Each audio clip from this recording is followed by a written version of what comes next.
हाय दोस्तों, आज की कहानी है आशिक के प्यार में पागल पत्नी ने पति का किया हत्या। कहानी अगर पसंद आए तो वीडियो को लाइक और सब्सक्राइब जरूर करना। काश जो बात नीतू अब समझ रही है वह पहले ही समझ गई होती। काश उसने अपने पड़ोसी के बहकावे में आकर अपने ही पति शिवा की हत्या नहीं की होती। आज वह जेल के सलाखों के पीछे नहीं होती। यह ठीक है कि उसका पति साधारण व्यक्ति था, पर था तो पति ही और उसे रखता भी प्यार से ही था। उसका छोटा सा घर, छोटा सा संसार था। हाँ, अनावश्यक दिखावा नहीं करता था शिवा, अनावश्यक दिखावा करता था सचिन, शिवा का दोस्त। उसे भाभी कहने वाला व्यक्ति, वह उसे प्रभावित करने के लिए क्या क्या तिकड़म नहीं लगाता था, पर उस समय उसे यह तिकड़म न लगकर सच्चाई लगती थी। उसका पति शिवा सचिन का पड़ोसी होने के साथ साथ उसका मित्र भी था, अतः घर में आना जाना लगा रहता था। सचिन बहुत ही सजीला और स्टाइल युवक था। नीतू से वह दोस्त की पत्नी के नाते हंसी मजाक भी कर लिया करता था। धीरे धीरे दोनों में नजदीकियां बढ़ती गई। नीतू को शिवा की तुलना में सचिन ज्यादा भाने लगा। समय निकालकर सचिन नीतू से फोन पर बातें भी करने लगा।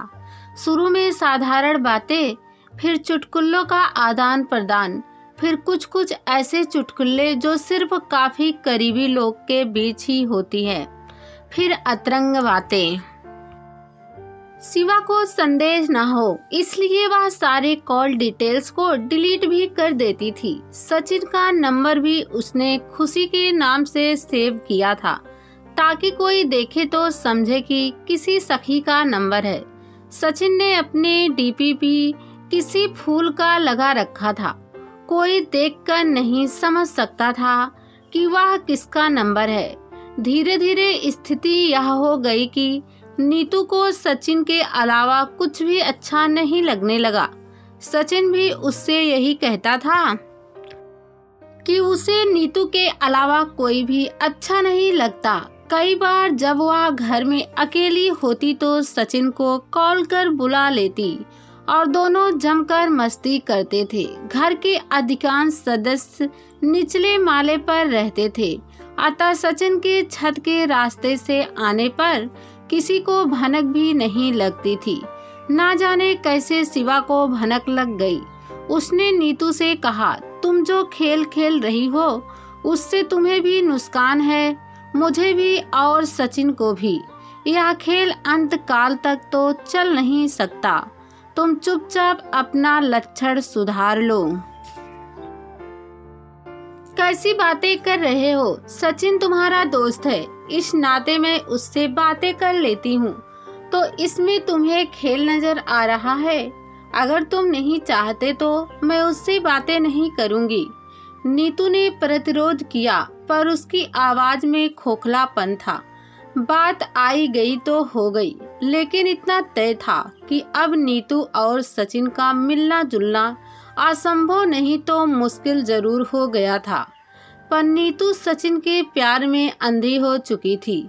सचिन को शायद नीतू से प्यार तो ना था, पर वह उसकी वासना पूर्ति का साधन थी। अतः वह अपने इस साधन को फिलहाल छोड़ना नहीं चाहता था। एक दिन सचिन ने मौका पाकर नीतू को फोन किया। हेलो, कहाँ हो डार्लिंग, और कब मिल रही हो? अब मिलना कैसे संभव होगा? शिवा को पता चल गया है। शिवा को अगर रास्ते से हटा दे तो इतना आसान काम है क्या?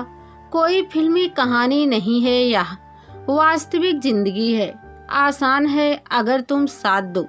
फिल्मी कहानी भी हकीकत के आधार पर ही बनती है। उसे रास्ते से हटा देंगे। यदि संभव हुआ तो लाश को ठिकाने लगा देंगे, अन्यथा पुलिस को तुम खबर करोगी कि उसकी हत्या किसी ने कर दी है। पुलिस अबला विधवा पर शक भी नहीं करेगी। फिर हम भाग चलेंगे कहीं दूर और नए सिरे से जिंदगी बिताएंगे। नीतू सचिन के प्यार में इतनी अंधी हो चुकी थी कि उसके सोचने समझने की क्षमता जा चुकी थी। सचिन ने जो प्लान बताया उसे सुन पहले तो वह सकपका गई, पर बाद में वह इस पर अमल करने के लिए राजी हो गई। प्लान के अनुसार उस रात नीतू शिवा को खाना खिलाने के बाद कुछ देर उसके साथ बातें करती रही, फिर दोनों सोने चले गए। नीतू शिवा से काफी प्यार से बातें कर रही थी। दोनों बातें करते करते आलिंगनबद्ध हो गए। आज नीतू काफी बढ़ चढ़कर सहयोग कर रही थी। शिवा को भी यह बहुत ही अच्छा लग रहा था। उसे महसूस हुआ कि नीतू सुबह की भूली हुई शाम को घर आ गई है। वह भी काफी उत्साहित उत्तेजित महसूस कर रहा था। देखते देखते उसके हाथ नीतू के शरीर पर फिसलने लगे। वह उसके अंग प्रत्यंग को सहला रहा था, दबा रहा था। नीतू भी कभी उसके बालों पर हाथ फेरती, कभी उस पर चुम्बन की बौछार कर देती। प्यार अपने उफान पर था। दोनों एक दूसरे में समा जाएंगे। थोड़ी देर तक दोनों एक दूसरे में समाते रहे। फिर शिवा निढाल होकर हाँफते हुए करवट बदल कर सो गया। नीतू जब निश्चित हो गई कि शिवा सो गया तो वह रूम से बाहर आकर अपने मोबाइल से सचिन को मैसेज किया। सचिन इसी ताक में था। सचिन के घर की छत शिवा के घर की छत से मिला हुआ था, अतः उसे आने में कोई परेशानी नहीं होनी थी। जैसे ही उसे मैसेज मिला वह छत के रास्ते ही शिवा के घर में चला आया। नीतू उसकी प्रतीक्षा कर ही रही थी। वह उसे उस रूम में लेकर गई जिसमें शिवा बेसुध सोया हुआ था। सचिन अपने साथ रस्सी लेकर आया था। उसने धीरे से रस्सी को शिवा के गर्दन के नीचे से डालकर फंदा बनाया और फिर जोर से दबा दिया। नींद में होने के कारण जब तक शिवा समझ पाता स्थिति काबू से बाहर हो चुकी थी। तड़पते हुए शिवा अपने हाथ पैर फेंक रहा था। नीतू ने उसके पैर को अपने हाथों से दबा दिया। उधर सचिन ने रस्सी पर पूरी शक्ति लगा दी। मुश्किल से 5 मिनट के अंदर शिवा का शरीर ढीला पड़ गया। अब आगे क्या किया जाए, यह एक मुश्किल थी। लाश को बाहर ले जाने से लोगों के जान जाने का खतरा था। सचिन छत के रास्ते वापस अपने घर चला गया।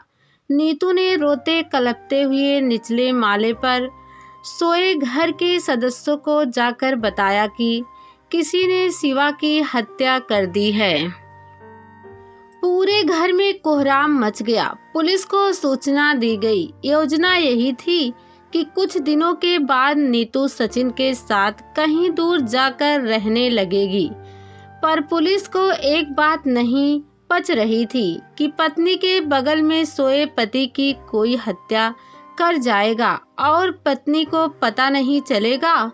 पुलिस नीतू से तथा आसपास के अन्य लोगों से तहकीकात करती रही। किसी ने पुलिस को सचिन और नीतू के प्रेम प्रसंग की बात बता दी। पुलिस ने सचिन से भी पूछताछ की। उसका जवाब कुछ बेमेल सा लगा तो उसके मोबाइल कॉल की डिटेल्स ली गई।